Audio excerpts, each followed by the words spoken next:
Manai sebenarnya nggak expect kalau sampai rame kayak gini. Masih penasaran itu orang-orang dengan Menara Saida.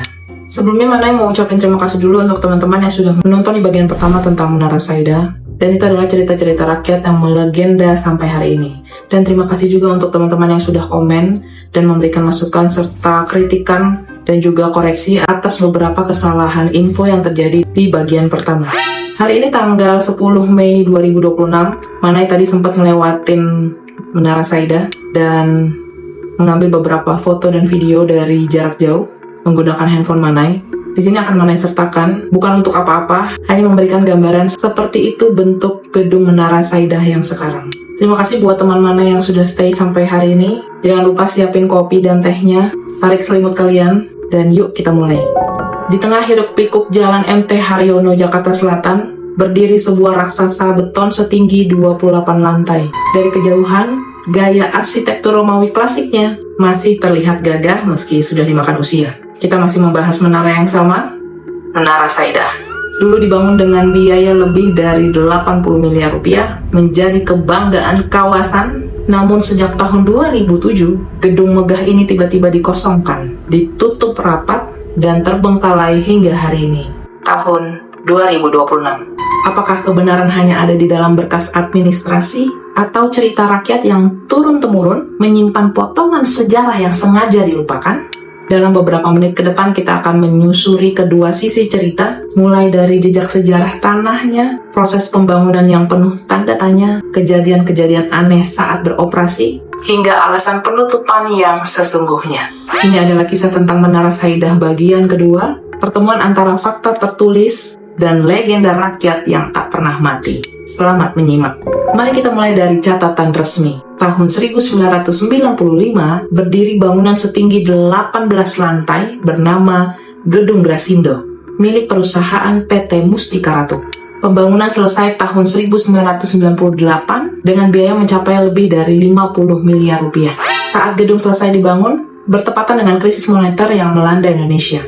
Karena kesulitan ekonomi, aset ini akhirnya dilelang pada tahun 2000 dan dibeli oleh keluarga Saida Abu Bakar Ibrahim. Di tangan pemilik baru, dilakukan renovasi besar-besaran.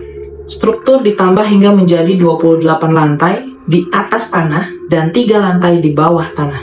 Menjadikannya salah satu gedung tertinggi di Jakarta Selatan saat itu. Gaya arsitekturnya diubah total, dihiasi pilar besar dan ornamen-ornamen yang diimpor dari Italia dengan total biaya mencapai 80 hingga 100 miliar rupiah.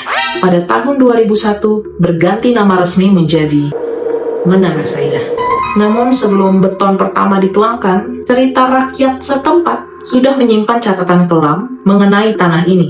Menurut penuturan para sesepuh yang hidup di kawasan ini sejak zaman kolonial, wilayah MT Haryono dan sekitarnya dulunya merupakan lahan perkuburan umum, bukan sekedar makam biasa. Kawasan ini tercatat sebagai tempat pemakaman massal korban wabah penyakit pes dan kolera yang melanda Batavia ratusan tahun lalu. Ribuan jenazah dikubur secara bersamaan tanpa peti kayu, hanya dibungkus kain dan ditimbun tanah.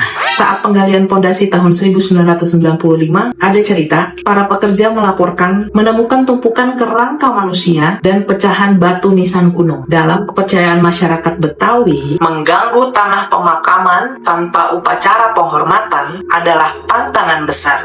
Namun, pihak pengembang saat itu memilih menganggap hal ini tahayul. Semua sisa penemuan ditimbun kembali dengan lapisan beton tebal agar pembangunan bisa segera selesai. Ada cerita lagi yang beredar. Seorang mantan mandor konstruksi bercerita, "Kami sempat berhenti bekerja karena takut. Kami minta izin untuk berdoa bersama. Tapi perintah pusat tegas. Kami hanya bisa pasrah." Kalau mana yang tahu ceritanya dari awal kayak gimana itu, mana sih nggak bakal bangun gedung di situ. Kalau beroperasi sejak tahun 2001, Menara Saida langsung disewa oleh berbagai perusahaan swasta, bank, hingga instansi pemerintah. Secara fisik terlihat mewah dan sempurna. Namun isu yang beredar ada kejanggalan akibat penambahan lantai drastis dari 18 menjadi 28. Isu kejanggalan yang pertama itu adalah masalah tanah lunak. Tanah di kawasan ini berjenis tanah berpasir dan berair. Penambahan beban bangunan seberat puluhan ribu ton menyebabkan penurunan tanah tidak merata. Pengukuran tahun 2004 menunjukkan kemiringan 1,2 derajat masih dalam batas aman teknis, namun cukup mengkhawatirkan. Warga sekitar sering berkomentar bahwa saat angin kencang, gedung ini terlihat seolah bernafas atau bergoyang pelan. Tapi hampir setiap gedung di Jakarta yang mana sempet datangin yang tinggi-tinggi banget itu kadang suka goyang kok, nggak gempa aja goyang. Gimana tuh? Yang kedua, fenomena lantai yang hilang. Ini adalah cerita paling populer di kalangan masyarakat. Secara administrasi tertulis 28 lantai. Namun banyak karyawan lama bercerita sering kebingungan menghitung lantai. Ada pengalaman saat menekan tombol lantai 17, lift berhenti di koridor yang lebih panjang, dingin, dan tidak ada nomor lantai. Cerita rakyat menjelaskan hal ini sebagai gerbang alam lain yang terbuka karena energi tanah pekuburan yang terganggu. Sering disebutkan pula adanya lantai 0 atau lantai 29 yang tidak tercatat di denah resmi. Yang ketiga, tangga darurat yang tak berujung. Sebelumnya ini Manai sudah pernah cerita di bagian pertama, kesaksian satpam dan pengunjung. Tangga darurat di gedung ini memiliki pola yang membingungkan. Banyak orang yang mencoba turun, malah kembali ke lantai yang sama setelah berputar-putar lama. Dalam legenda warga Betawi, tangga ini dijaga agar penghuni asli tanah itu tidak terganggu. Dan orang dengan niat buruk akan tersesat selamanya di sana. Masa coba-coba deh. Masa coba-coba masuk. Ada lagi nih saksi mata seorang satpam, sebut aja namanya Haris. Dan ini juga cerita ya, salah satu cerita yang Manai dapati. Dia bertugas dari tahun 2002 sampai 2006. Setiap malam setelah jam 12, katanya dia sering melihat sosok wanita berkebaya kuning berjalan di koridor lantai dasar, lalu hilang menembus dinding. Warga yang lewat jalan depan juga sering melihatnya berdiri di pinggir jendela lantai atas, menatap ke jalan raya. Konon, itu adalah arwah wanita bernama yang meninggal dalam keadaan tidak bahagia sebelum gedung dibangun. Selain sosok wanita itu, warga sekitar juga sering mendengar suara langkah berbaris berat seolah ada rombongan besar berjalan dari bawah ke atas atap. Menurut kepercayaan setempat, itu adalah pasukan korban wabah zaman dulu yang sedang berpatroli menjaga wilayah makam mereka. Memasuki tahun 2005, jumlah penyewa mulai menurun drastis. Selain masalah fasilitas yang sering rusak, kabar mistis semakin kuat menyebar dari mulut ke mulut. Di masa inilah, gabungan antara fakta kejadian dan cerita rakyat mencapai puncaknya. Kayak Asia menuju puncak. Selama 6 tahun beroperasi, Menara Saidah menjadi saksi bisu 7 kematian yang tercatat, namun penyebabnya nggak pernah terpecahkan sepenuhnya. Manai akan ceritakan kisah tragis ini sesuai cerita yang beredar.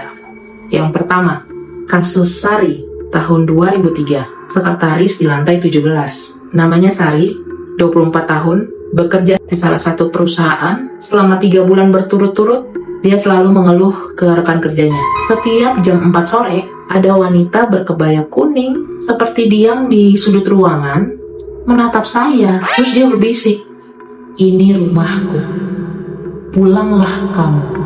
Suatu sore, pintu ruangannya terkunci dari dalam. Saat dibobol, Sari ditemukan sudah tidak bernyawa.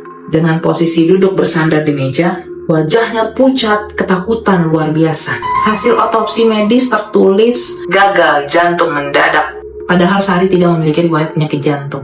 Warga meyakini ia meninggal karena ketakutan mendengar pesan terakhir dari penghuni asli. Tapi yang namanya penyakit jantung itu emang nggak pernah bisa tahu kapan datangnya. Yang kedua, sebut saja namanya Insinyur Budi. Tahun 2004, beliau adalah inspektur struktur. Ditugaskan mengecek kemiringan gedung. Budi naik ke atap lantai 28 sendirian. Rekan yang menunggu di bawah melihatnya berbicara sendiri. Lalu tiba-tiba terdorong jatuh ke aspal. Nggak ada pagar yang putus, nggak ada angin kencang. Saksi mata dari bangunan seberang melihat sosok bergaun kuning berdiri di pinggir atap tepat setelah Budi jatuh. Mana ini komen? Yang ketiga, petugas kebersihan.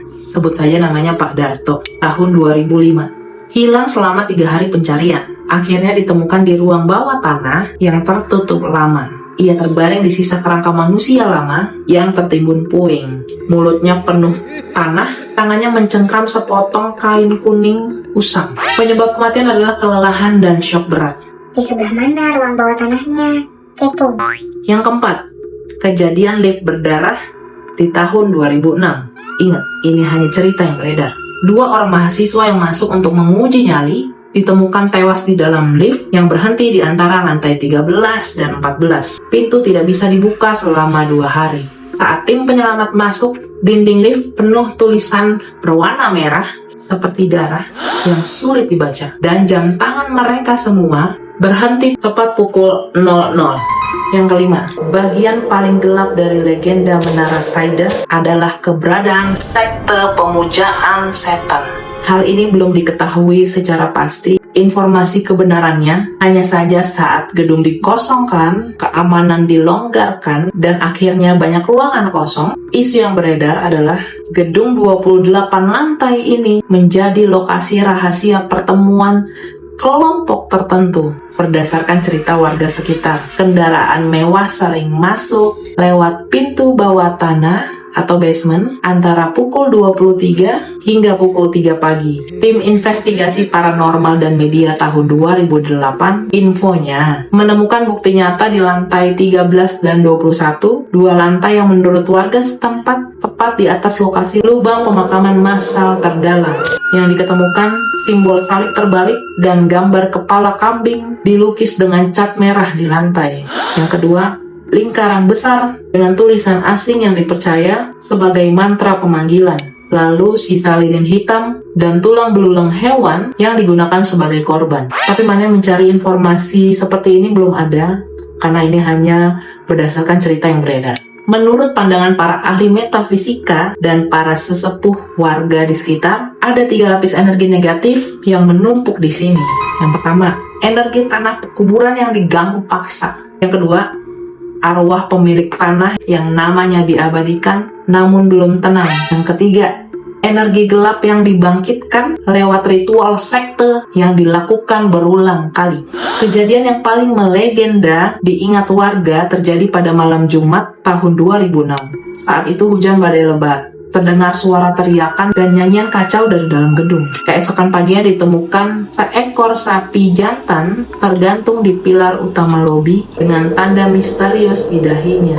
Peristiwa ini menjadi titik balik di mana seluruh penyewa tersisa memutuskan pindah meskipun kontrak belum habis. Pada tahun 2007, Pemprov DKI Jakarta mengeluarkan surat keputusan penutupan total Menara Saida. Berdasarkan dokumen resmi ada 3 alasan utama. Yang pertama, masalah struktur.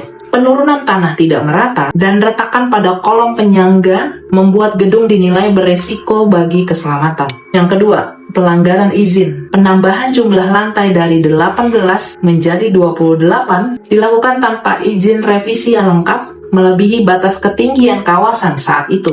Yang ketiga, konflik kepemilikan. Sengketa waris antar keluarga Saida membuat pengelolaan dan perawatan terhenti sepenuhnya. Namun, menurut pandangan warga sekitar, alasan teknis hanyalah alasan di atas kertas. Bagi masyarakat, gedung ini ditutup karena sudah tidak ada manusia yang berani bertahan bekerja di sana. Gangguan demi gangguan, kejadian mistis, dan rasa tidak aman membuat semua orang memilih menjauh. Tahun 2013 dilakukan pengukuran ulang pada Menara Saida, dan hasilnya mengejutkan. Kemiringan gedung tidak bertambah dan struktur masih tergolong kuat. Ada beberapa pengembang yang berminat membeli dan merenovasi. Namun rencana itu selalu batal. Cerita rakyat menyebutkan salah satu calon pembeli membatalkan niatnya setelah menemukan tulisan berdarah di gerbang depan. Bertuliskan, "Ini tanah kami, jangan coba mengambilnya kembali." Alamak, banyak orang bisa iseng. Tapi Manai sempat ingat kejadian tahun 2022 di mana terjadi kecelakaan beruntun di depan Menara Saida yang menewaskan pasangan suami istri, dan saat itu akhirnya terjadilah cerita baru lagi yang beredar di masyarakat. Dibilangnya tanah di sekitaran ini punya leluhur, jadi jangan main-main, jangan macem-macem, dan lain sebagainya. Sampai tahun 2026 ini Menara Saida masih tetap diam. Warga sekitar percaya setiap malam Jumat Kliwon, lampu-lampu di dalam gedung akan menyala sendiri dan terdengar suara doa atau nyanyian masa lalu bergema hingga ke pemukiman.